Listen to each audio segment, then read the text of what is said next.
Good morning, everyone. This is Courtney. I'm here at Goats with Horns Animal Sanctuary and Real-Time Rescue in Arizona. I'm just standing outside Cluckingham Palace, which is our air-conditioned coop. We've got both units cranking on high in there and a whole bunch of chickens just nibbling on some breakfast and staying in the cool instead of having to deal with the 107-degree weather that we're going to have today.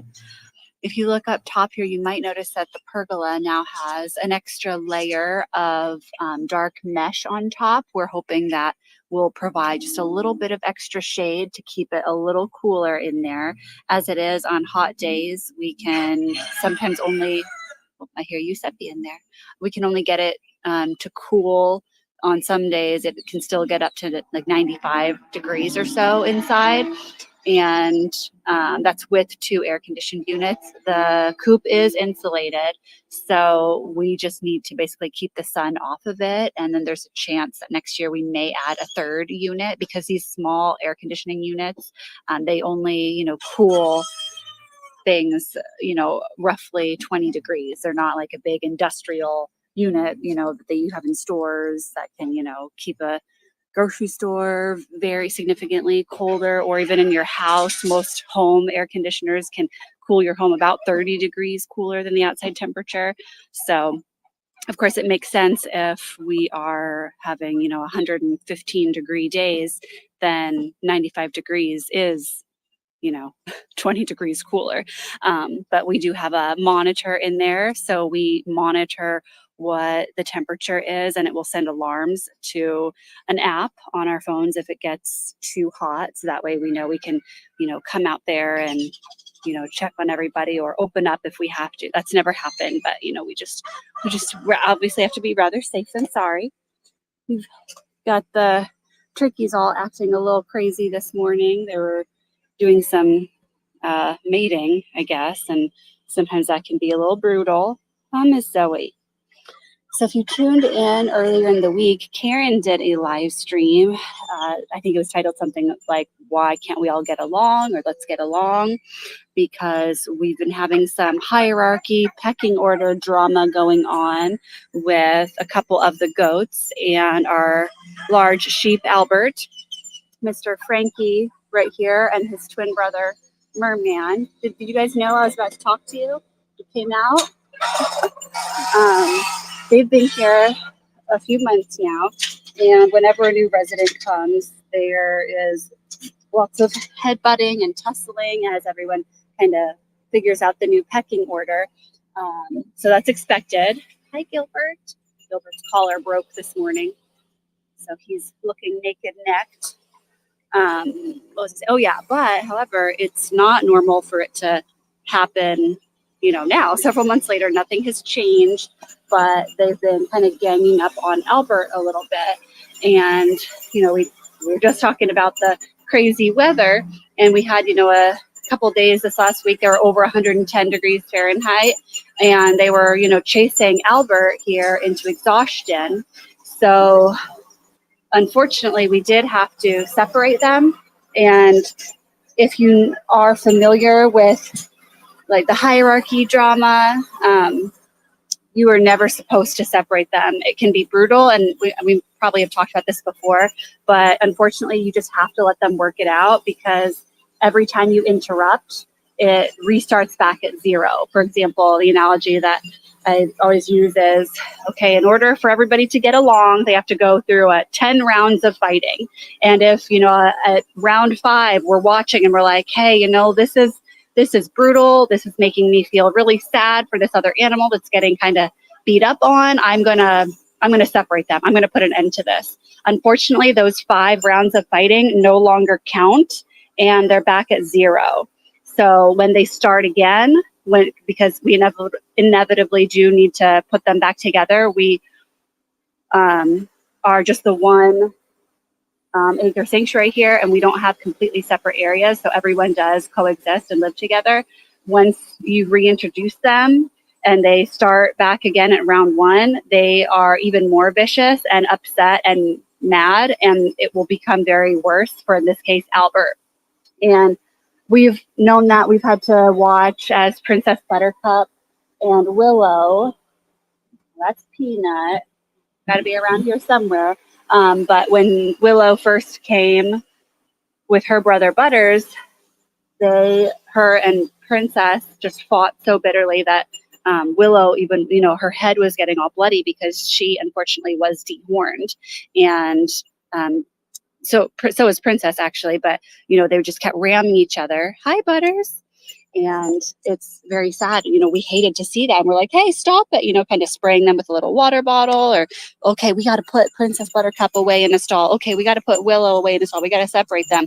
And unfortunately, that was just making it worse. So we did reach out to a sanctuary group online, and we did some research ourselves, and everybody was saying, like, you just have to let them work it out. The only time that you really need to intervene is if, for example, we can't have other animals beating up on an animal if they're pregnant, because that can cause them to lose the baby. Or, if a bunch of animals are ganging up on one animal, then that's obviously not safe either. And in this case, we did make that decision that it was not safe because Albert was, potentially in danger of getting heat stroke. So we did have to separate him. We locked up the boys, the twins, for a while. But unfortunately, that did make it worse. I went ahead, I reached out to as many sanctuaries, and I even, we do not advocate for breeding or farming of goats. We're a sanctuary. We want to help animals, and farms kind of do the opposite. They're bringing more animals into the world to exploit or eat, things like that. But I reached out to a bunch of breeders on Facebook. I just copied and pasted a message and sent it to so many different farms. And I looked up online a couple of prominent goat homesteaders and, sent them emails, and every single person was writing back saying, you have to let them work it out unless you're going to keep them separated forever. And, a couple of people did acknowledge that, Arizona heat is a little different, so they understand. But definitely, if we do have to separate them, it should only be, only put one of the goats away. So if, for example, Merman and Frankie are both ganging up on Albert again, we could maybe put Merman in a stall for a while, or just put Frankie in a stall for a while, just to give Albert a break, and so that Albert can build that confidence in order to know that, he needs to fight back. But yeah, so that's kind of where we're at. We're back to letting them kind of work it out. We did, you might notice in the background, I'm not sure how good the audio is, but you might notice you hear some jingling bells. We love our jingle bell collars that most of our residents wear. Recently, though, because of all this fighting, we did remove the collars of several animals because we were, nervous that maybe their horns could get hooked in somebody's collar, and that could choke them. So we have removed Chico's collar, since he kind of was getting right up in the middle of it, and we removed Albert's. And then this morning, Gilbert's collar kind of frayed and broke, and instead of putting a new one on, we're like, hey, you know what? Let's just let everybody's necks breathe a little bit, and just kind of mitigate any of those risks. But yeah, so that's the latest drama here. Otherwise, things have been going well. You'll see we did just put Albert in a stall after everybody ate together, but we put him away with some extra hay because he is looking pretty thin. It's hard to see, but his hip bones are kind of, jutting out on the side. And he has been losing weight a little bit here and there, but to this extent, it could just be because he's getting bullied or maybe stressed out, and everybody kind of slims down a little bit in the summertime anyway, but we want to just make sure that he's getting enough. So we put him in here, and Esperanza wanted to go in too. So she was eating with him for a while, and then I guess she's done. So she's just in the corner watching the ducks while we let Albert just eat his fill. And we are looking forward to some cooler temperatures coming back, hopefully in the next 10 days or so. I think we should be back. We should actually be below 100 degrees. You'll hopefully be able to, more fighting. It's just never ending. Hopefully you'll be able to see more of Karen, since she, in the summertime, it's hard for her to do as many live streams because sometimes she's coming in and having to maybe go to work afterwards. So she's kind of in a rush. And plus, as I've said so many times, in this more extreme environment of the Sonoran Desert, it's sometimes all we can do to kind of get in and out without getting heat exhaustion or heat stroke ourselves. So now that it is getting slightly cooler, hopefully we'll get to do some more live streams. And if you guys have any ideas or if you have any questions about anything or a live stream that you might want to see, then that would be awesome if you could leave us a comment down below or send us a message on any of our social medias. They're all listed in the description box. We have Instagram and Facebook.